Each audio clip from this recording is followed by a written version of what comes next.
Did you know most students actually don't fail TOEFL speaking because of grammar or pronunciation? They fail because they don't know the real rules of TOEFL speaking. So in this video, I'm going to give you insider tips on how I've helped thousands of students go from scores of like 16 or 17 up to a 23, 24, or 25 and beyond. So stay tuned. Hi, I'm Andrew from TOEFL on the Go, and in this video, I want to give you insider tips that I have given to thousands of students around the world to help them get the TOEFL speaking score that they need. So be sure and get my free guide in the description below, and welcome to my channel. It's been my experience that many TOEFL students speak too softly or too quietly to even be heard. And as I've mentioned in other videos, it's not normal to have a headphone on and to be locked into a room or to be at your house talking on a camera. So one thing that you have to do is you always have to speak with confidence and clarity.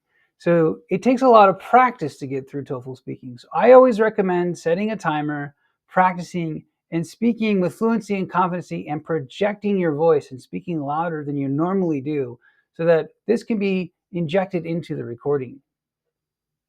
Now I want to take a moment to talk about why structure is your superpower, or what I call insider tip number 2. It's been my experience that over the years, I've taught in Ecuador, I've taught in Brazil, Turkey, Taiwan, you name it. Students think that if they've studied at the best institute and their English speaking is the best and they give the best tour guides, they give the best guides of Japan or the best guides of Asia, or that they've studied and they watch a lot of American television, that their TOEFL speaking score is going to be top notch. I guarantee you, without a structure, because the TOEFL and ETS is a standardized exam, without a structure and having clear templates in notes, you are going to fail in TOEFL speaking. So the best way to pass and get the score that you need is to have a clear structure. And that's why I've developed a system over the years for each particular speaking task, whether that's OREO, OREO for speaking task 1, or REL for speaking task 2, REL, or PAL for speaking task 3, or GAP for speaking task 4. These are quick ways to memorize a quick structure so that when you go in, you can actually give the structured answer that you need to get the score that you need. And again, if you're looking for these templates, I recommend grabbing my guide. It's completely free. It's in the description below or in the comments below. I just need your email to know where to send it. But you really need to develop a clear structure if you really want to get the TOEFL speaking score that you need. It's not about having the most polished grammar or the best credentials from the best schools. I'm asking you to trust me on this one. Insider tip number 3, number 3 is try to avoid robotic memorized answers and instead adopt flexible phrases. I remember a time when I was traveling through Turkey and a tour guide was trying to give me an explanation of safety protocols to go rafting. And then I tried to interact. His English was so good. And then I tried to interact with him. I tried to ask, well, what do we do in this case? What do we do in this case? He didn't have an answer.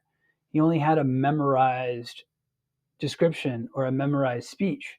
Memorized answers will get you a 0 because in many cases, they have 0 to do with the actual question in hand. Instead, I want you to adopt flexible phrases. Flexible phrases like, I'd have to say that, or one reason is, or I remember a time when. So overall, that's what I believe. When you practice these flexible phrases, you can personalize your response. So speaking with confidence, having a personalized, flexible response, and speaking with clear intonation with a clear structure will raise your score 3 to 4 points overnight.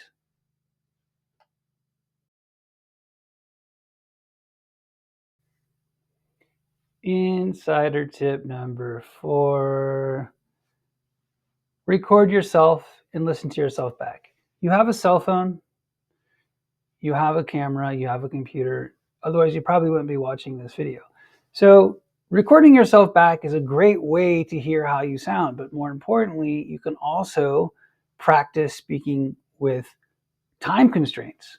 One of the biggest difficulties I have noticed with my students over the years is that they're not used to speaking with time constraints. And let's be honest, we're probably not. So record yourself, hear yourself back. I'm a musician, so you can see my instrument down over there. I know I'm accustomed to listening to myself multiple times over and over again. And I know a lot of people hate the way their voice sounds. You have to get over this if you really want the score that you need. You have to be able to hear yourself, right? If you hate the way you sound, critique your voice and continue practicing. It's the only way you can really be comfortable speaking under time constraints, speaking with the clarity and confidence that you need to get the rating that you need.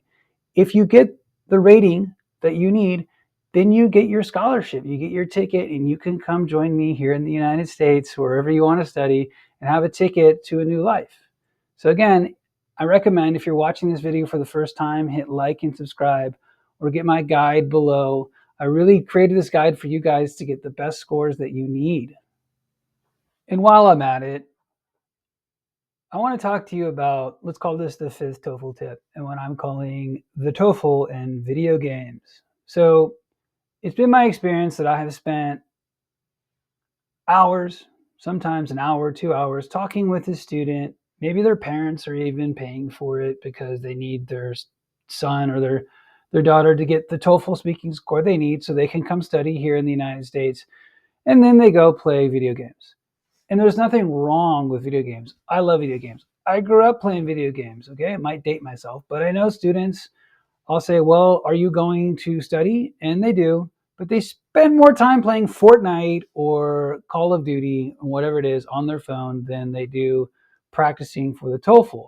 So if you practice for TOEFL speaking, you understood it like a map in Fortnite or a map in Call of Duty, you will dominate the TOEFL. So I want you to treat video games as a reward. I want you to instead focus more on the structures for TOEFL speaking tasks 1, 2, 3, and 4 as much as you do on your Fortnite scores. Again, I love video games and I'm probably played with many of you out there on the internet, but I really think that studying for the TOEFL exam, not to sound like super strict professor or whatever, but is if you treat it like a video game and you understand the maps and you understand the strategies, then you can get a higher score, the score that you need that will alleviate a lot of anxiety and a lot of pressure about your future. So again, if this helped you, like and subscribe, grab my free guide below. And again, if you've made it to the end of this video, I cannot thank you enough. That really helps me and it helps the algorithm and it helps this channel grow.